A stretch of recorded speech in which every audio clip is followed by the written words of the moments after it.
नमस्कार। हिमाचल बुलेटिन में आपका स्वागत है। पेश हैं आज के समाचार। मुख्यमंत्री श्री जयराम ठाकुर ने आज राजभवन में राज्यपाल श्री राजेंद्र विश्वनाथ आर्लेकर से भेंट की। ये एक शिष्टाचार भेंट थी। मुख्यमंत्री श्री जयराम ठाकुर की अध्यक्षता में आज शिमला में आयोजित प्रदेश मंत्रिमंडल की बैठक में हिमाचल प्रदेश गौण खनिज रियायत और खनिज अवैध खनन, उसके परिवहन एवं भंडारण का निवारण नियम 2015 में संशोधन को स्वीकृति प्रदान की गई, ताकि सड़कों व सुरक्षा दीवारों के निर्माण, डंगों की सोलिंग इत्यादि में लघु खनिज पदार्थों का सर्वोत्कृष्ट उपयोग सुनिश्चित किया जा सके। इससे विशेष तौर पर ग्रामीण क्षेत्रों में निर्माण कार्यों के लिए पत्थर और रेत जैसे खनिज पदार्थों की आसानी से उपलब्धता सुनिश्चित हो सकेगी। बैठक में निर्णय लिया गया कि राज्य सरकार के विभिन्न विभागों और एजेंसियों से संबंधित सड़कों के निर्माण कार्यों के दौरान उत्पन्न होने वाले गौण खनिज पदार्थों के उसी कार्य के लिए उपयोग की अनुमति खनन अधिकारी प्रदान करेंगे। इसमें सड़कों के निर्माण सहित सुरक्षा दीवार, डंगों की सोलिंग इत्यादि के कार्य शामिल होंगे, जिसमें एक समय में 10,000 मीट्रिक टन प्रति माह और अधिकतम 20,000 मीट्रिक टन प्रति कार्य के उपयोग की ही अनुमति होगी, जिसके लिए कार्य करवा रहे प्रभारी अभियंता, जो कि सहायक अभियंता के पद से कम नहीं होगा, की रिपोर्ट को आधार माना जाएगा। मंत्रिमंडल ने इसमें एक नियम सम्मिलित करने का भी निर्णय लिया, जिसमें यह प्रावधान किया गया है कि यदि कोई व्यक्ति खनन लीज होल्डर नहीं है और उसने नियमों का उल्लंघन नहीं किया है और ट्रांजिट फॉर्म उपलब्ध नहीं करवा सका है, तो उसे प्रचलित दरों पर रॉयल्टी और रॉयल्टी के 25% जुर्माने का भुगतान करना होगा। बैठक में कोविड-19 महामारी के कारण लागू नाइट कर्फ्यू हटाने का भी निर्णय लिया गया। इसके अतिरिक्त सभी बाहरी एवं आंतरिक स्थलों में सामाजिक, धार्मिक, सांस्कृतिक, राजनीतिक और अन्य समारोह, जिसमें विवाह एवं अंतिम संस्कार इत्यादि शामिल है, में 50% क्षमता तक लोगों के शामिल होने की भी अनुमति प्रदान की गई।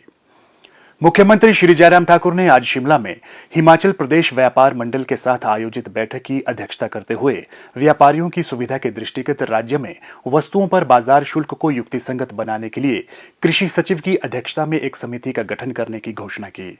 मुख्यमंत्री ने कहा कि राज्य सरकार व्यापारियों के कल्याण के लिए प्रतिबद्ध है और इस उद्देश्य से कई योजनाएं शुरू की गई है। सरकार द्वारा उनके व्यवसाय के सुचारू संचालन के लिए भी विभिन्न योजनाएं संचालित की जा रही हैं और ईज ऑफ डूइंग बिजनेस की रैंकिंग में 16वीं से 7वीं रैंक तक का सुधार हुआ है। श्री जयराम ठाकुर ने कहा कि सरकार और व्यापारियों के बीच बेहतर समन्वय सुनिश्चित करने के लिए राज्य, जिला और तहसील स्तर पर जीएसटी सलाहकार समिति का गठन किया जाएगा। इससे सरकारी कार्यालयों में आने वाले व्यक्तियों की संख्या में कमी आएगी। उन्होंने आश्वस्त किया कि संकट के समय व्यापारियों और उनके परिवार को राहत देने के लिए व्यापारी कल्याण कोष की स्थापना की मांग पर भी राज्य सरकार सहानुभूतिपूर्वक विचार करेगी। इसके अतिरिक्त सरकार व्यापारियों को समूह बीमा योजना के तहत लाने के मामले पर भी विचार करेगी। मुख्यमंत्री ने कहा कि राज्य सरकार ने हाल ही में अनुपालन संबंधी प्रश्नों और हितधारकों के मुद्दों के समयबद्ध निवारण, जीएसटी कानून और प्रक्रियाओं में हो रहे परिवर्तनों के बारे में व्यापारियों को अवगत करवाने के लिए टैक्स हाट कार्यक्रम शुरू किया है। विभाग जीएसटी राजस्व वृद्धि के लिए स्वैच्छिक अनुपालन बढ़ाने पर भी ध्यान केंद्रित कर रहा है। श्री जयराम ठाकुर ने कहा कि व्यापारियों की सुविधा के दृष्टिगत सभी अप्रासंगिक नियमों को समाप्त कर दिया जाएगा। व्यापारी कल्याण बोर्ड की बैठकें नियमित रूप से आयोजित की जाएंगी, ताकि व्यापारियों के कल्याण से संबंधित मुद्दों पर चर्चा की जा सके। उन्होंने कहा कि सरकार यह भी सुनिश्चित करेगी कि दुकानों से सैंपल लेने वाले स्वास्थ्य अधिकारी या कोई भी सरकारी प्राधिकारी इस संबंध में व्यापारियों को तुरंत भुगतान करे।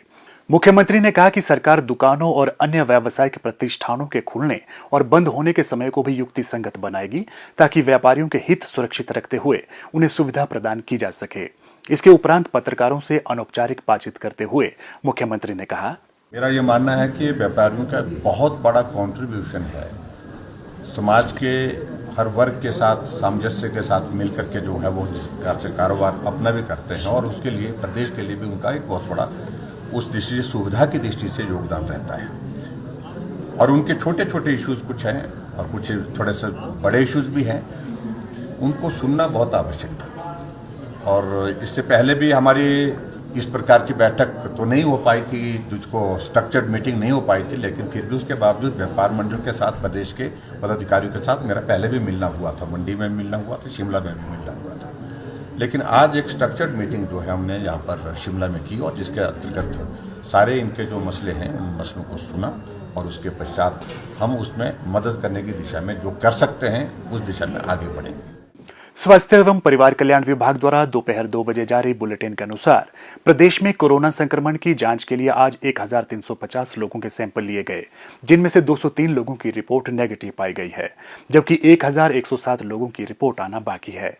अभी तक 43,64,816 लोगों की जांच की जा चुकी है, जिनमें से 40,85,657 सैंपल की जांच नेगेटिव पाई गई है। प्रदेश में कुल 2,78,047 लोगों में कोरोना वायरस के संक्रमण की पुष्टि हुई है, जिनमें से 2,70,100 लोग इस बीमारी से ठीक हो चुके हैं और 3,882 व्यक्ति उपचाराधीन हैं।